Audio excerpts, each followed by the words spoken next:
A very warm welcome to you. It's a pleasure to have you join us again on Almond Finance and Wealth Reports this week. As you know, your source for latest happening information in the financial sector of the nation's economy. My name is Faith Wade. On this edition of the program, we'll kick off with our usual lineup by bringing you the exclusive interview I had with Chief Nelson Oyeshiko, the very first Chief Executive Officer of the Nigerian Shipping Line from 1964 to 1968.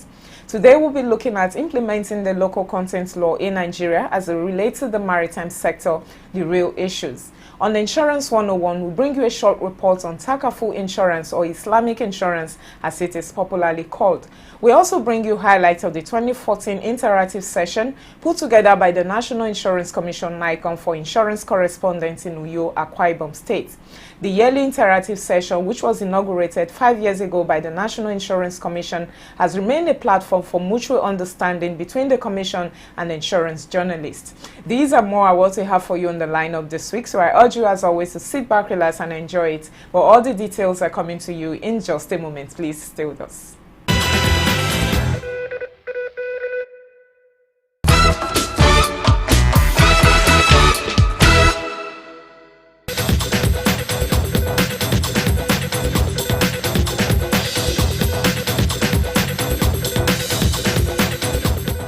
Alright, welcome back. On the set of Almond today, I have the honor and privilege to be hosting a very distinguished Nigerian.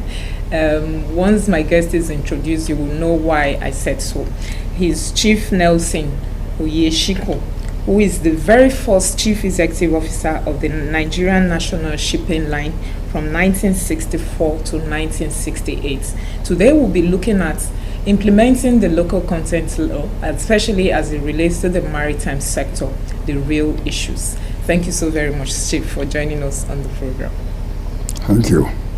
Okay, sir, I'm going to start you off with, oftentimes you also hear this multinational companies say that Nigerian ship owners don't have the kind of vessel that they require. And ship owners on their own part would say, okay, why don't you guys tell us the kind of vessel that you require so we can get those vessels and bring them so you can hire us in the transportation of your products? I'm tired of listening to reasons why we have failed. My colleagues in the shipping trade have gone into this business, in my own considered opinion, half-heartedly. You see, ships that ply international routes have, the details of vessels that ply international routes are readily available in the shipping market. So nothing stops an inquirer from going to the shipping market to find out details of the type of vessels that are necessary for a particular trade. And if you obtain the right information and you are able to obtain such a vessel at competitive rates.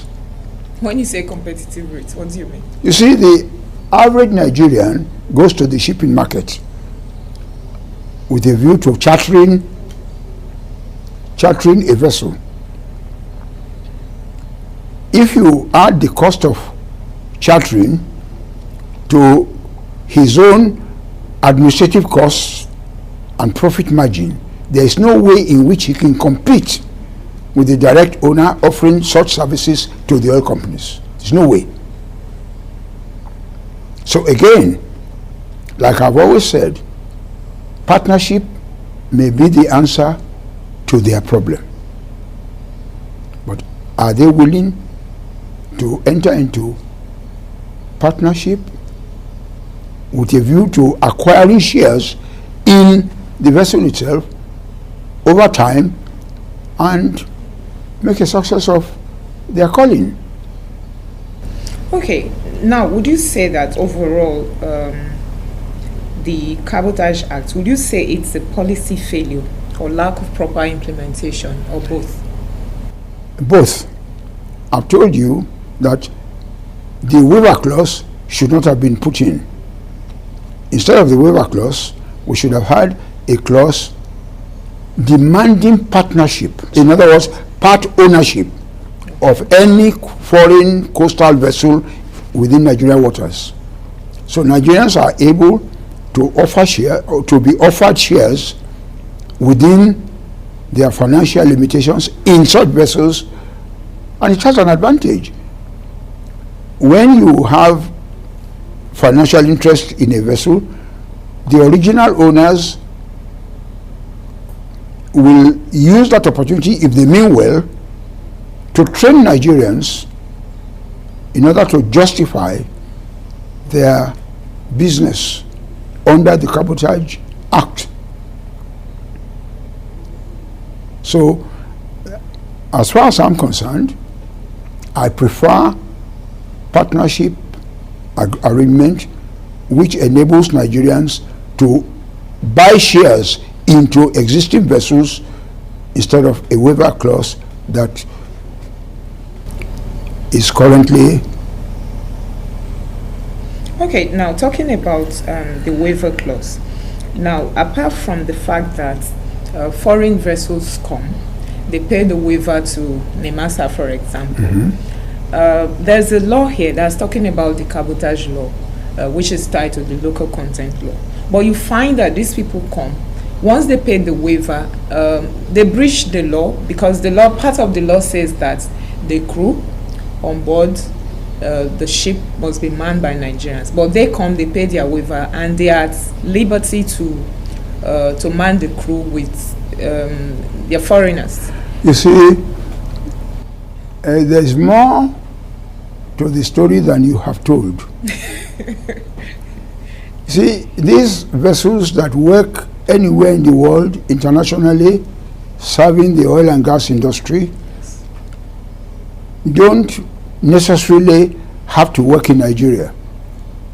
For example, if I have a vessel as a foreign owner that only works in Nigeria 3 months of the year, I have to conform with my marine insurance, with the laws of my own flag, that is the country of ownership, and other relevant matters. Therefore, I don't see that the cabotage law, which is only limited to Nigeria, can affect me under a waiver. Because once I obtain a waiver, it means Nigerians are unable to do what I'm going to do with that vessel. Hence, the maritime authorities give me or grant me a waiver.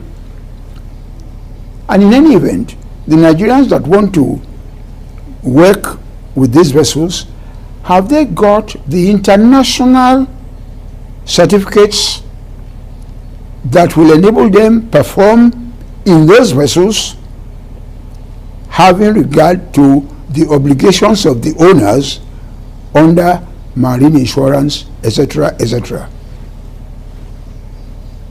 So are you saying that Nigerians don't have the expertise, in your opinion? In my considered opinion, we do not have sufficient expertise.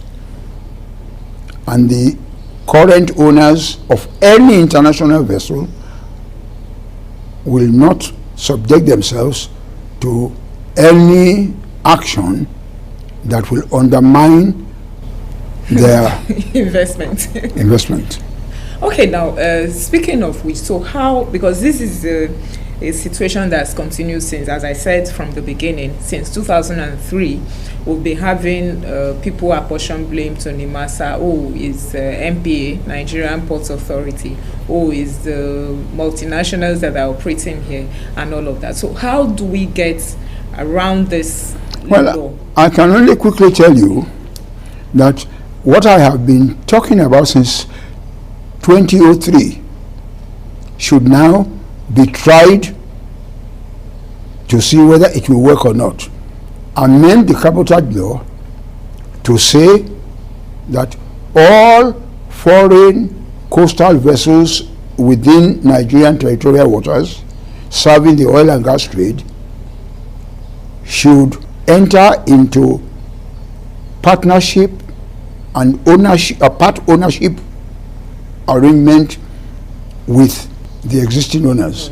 And let us see if Nigerians will not adequately participate, because by having such an arrangement, the current owners will be under obligation to train Nigerians adequately, and those Nigerians trained adequately will obtain international certificates that will not be rejected by the marine insurance clauses of the owners of the vessel. So let us give it a try and see, instead of waiver, or say, if you, as an alternative, you can either grant waiver and or allow participation by way of investment, financial interest.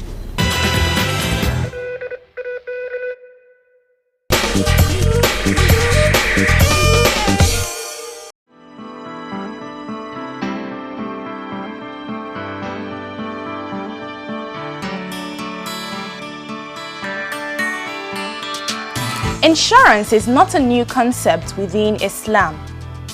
The principle of a person protecting himself against loss or misfortune is even described in the Quran through stories of some of the prophets. In Arabic, this concept is known as takaful. It is acknowledged that the foundation of shared responsibility, or takaful, was laid down in the system of akila, which was an arrangement of mutual help or indemnification in case of any natural calamity. Similarly, the idea of akila in respect of blood money or any disaster was based on the concept of takaful, wherein payments by the whole tribe distributed the financial burden among the entire tribe. Islam accepted this principle of reciprocal compensation and joint responsibility. It is also a generally accepted view that Islamic insurance was first published in the early 2nd century of the Islamic era. This was the time when Muslim Arabs started to expand their trade to India, Malay, Archipelago, and other countries in Asia. Due to long journeys, they often had to incur huge losses because of mishaps and misfortunes or robberies along the way. Based on the Islamic principle of mutual help and cooperation in good and virtuous acts, they got together and mutually agreed to contribute to a fund before they started their long journey. The fund was used to compensate anyone in the group who suffered losses through any mishap. In fact, the Europeans copied this, which was later known as marine insurance. Principles of takaful. The principles of takaful perceived as cooperative insurance are as follows. 1. Policyholders cooperate among themselves for their common good. 2. Every policyholder pays his subscription to help those that need assistance. 3. Losses are divided and liabilities spread according to the community pooling system. 4. Uncertainty is eliminated in respect of subscription and compensation. 5. It does not derive advantage at the cost of others. Takaful products are based on two main business models. 1. The Mudaraba model, which is essentially a basis for sharing profit and loss between the takaful operator and the policyholders. The takaful operator manages the operation in return for a share of the surplus on underwriting and a share of profits from investment. This model is commonly used in Malaysia.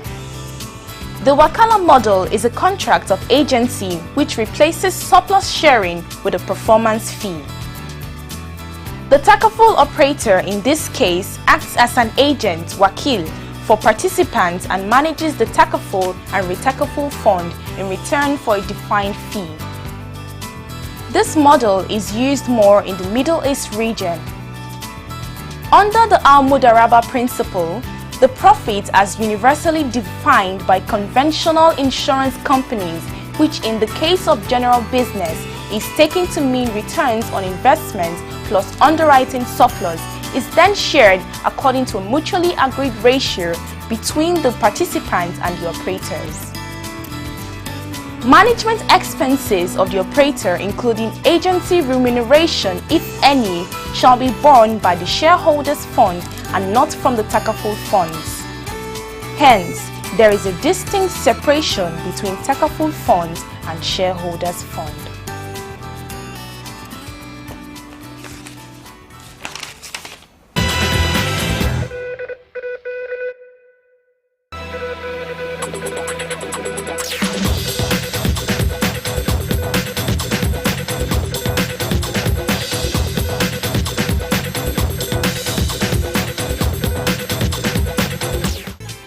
The National Insurance Commission, NICOM, recently held its annual seminar for insurance correspondents in Uyo, Akwa Ibom State.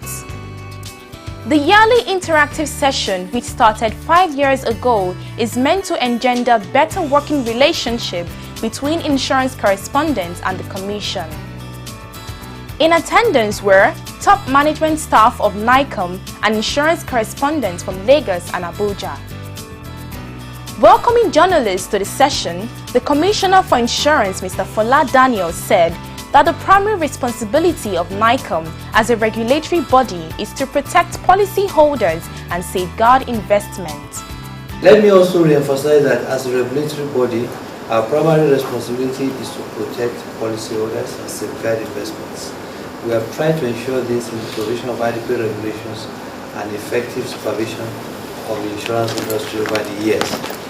What we have done so far in the last 3 years, the insurance industry regard it, they've spoken to many of you that we have been draconic. But I said to one MD yesterday that what we consider as being draconic is a child's play. Because we are being appraised by other bodies outside the country. If you look at the last report of Standard & Poor regarding the insurance industry in this country, we are being accused of under-regulating the body. But those who are regulated are shouting that they are over-regulated. So, in between the two, we're going to do the needful. But really, my belief is tending towards the correct criticism of Standard & Poor. We're lowering the guard because of our quest to develop insurance industry, because of our quest to ensure that we do not publicize anything adverse about insurance. So, caught in between doing the needful and protecting the insurance entity, we caught in the quagmire of inadequate regulation. So I said to them, if you think we have over-regulated you, then just wait for it. It's going to come. We are not going to give any regulatory rebate. We are not going to give any regulatory subsidy. We will do exactly what the law requires us to do. There is no doubt that economic growth in a developing economy such as Nigeria will be enabled faster and in a sustainable manner if insurance is developed as a driver of economic emancipation. Presenting the first paper entitled Regulation and Insurance Market Growth, the Role of the Media, Dr. Sam Chukwuka Onyeka, Assistant Director Inspectorate NICOM, emphasized the need for public risk mitigation to sustain our development. According to him, if insurance must grow in the country, the idea of public risk mitigation must become a culture. Now, if we want insurance to grow in this country, the idea of public risk mitigation must become a culture. And this is because risk has two components. The first component is threat, and the second component is vulnerability. Now, when there is a meeting of threat and vulnerability, risk crystallizes. Let me give you an example. We are in this hall now, and there is rain. And somebody phoned you and said there is going to be heavy rain in Uyo. Will you be bothered? Why? Because you have roof over your head, true or false? Now, the threat is the rain. The vulnerability is the absence of roof. So when there is threat, which is the rain, and there is roof, which is no vulnerability, then risk cannot crystallize. Am I communicating? Yes. Now, that is why public risk mitigation is about reducing vulnerability so that the net risk will be such as the insurer is able to accommodate. So why most insurance companies are not underwriting certain risk in Nigeria is because vulnerability is very high.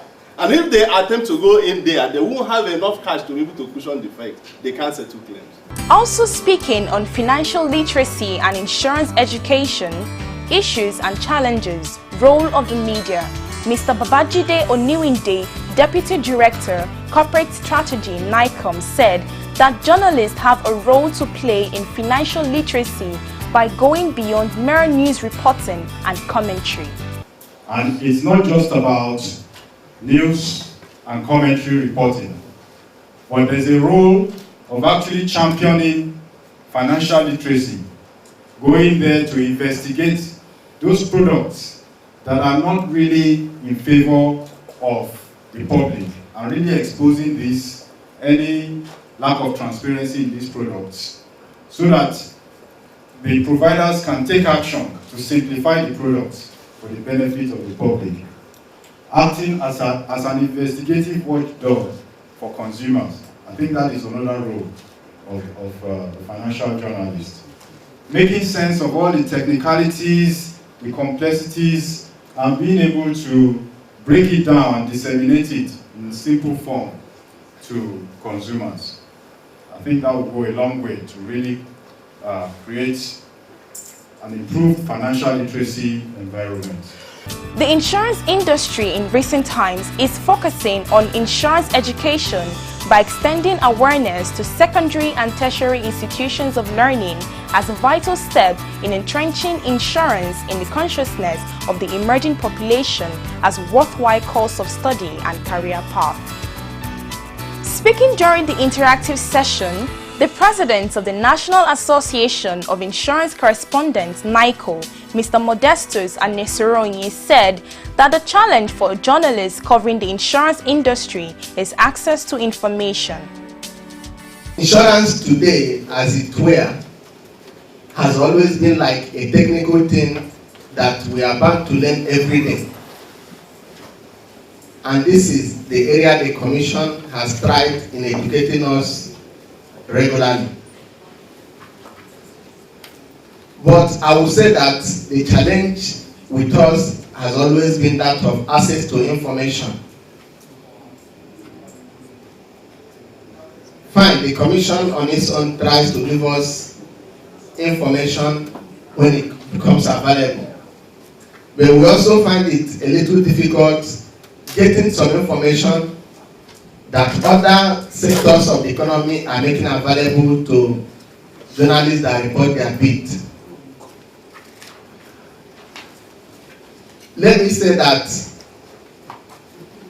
even though my colleagues will also agree that we've had challenges accessing information from companies, we were somewhere last week, and earlier in the week rather, the discussion was how much policies has been issued by the insurance industry to date. As expected, the seminar provided a platform for journalists to ask questions and express their concern about the industry. The yearly seminar for insurance correspondents by the National Insurance Commission has remained a platform for reaccessing relationships with each other and in the process explore new ways for forging stronger bonds of cooperation and collaboration between members of the press and the Commission.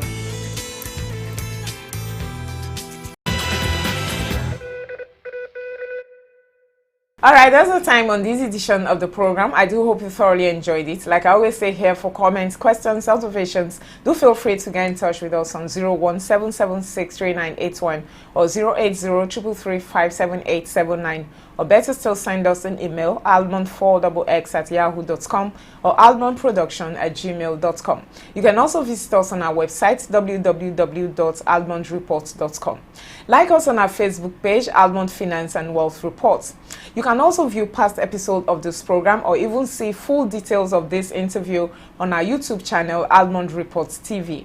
Join us every Wednesday by 9:45 a.m. live on Nigeria FM 102.7 for our Pidgin English program called Waiting Insurance They Do Save.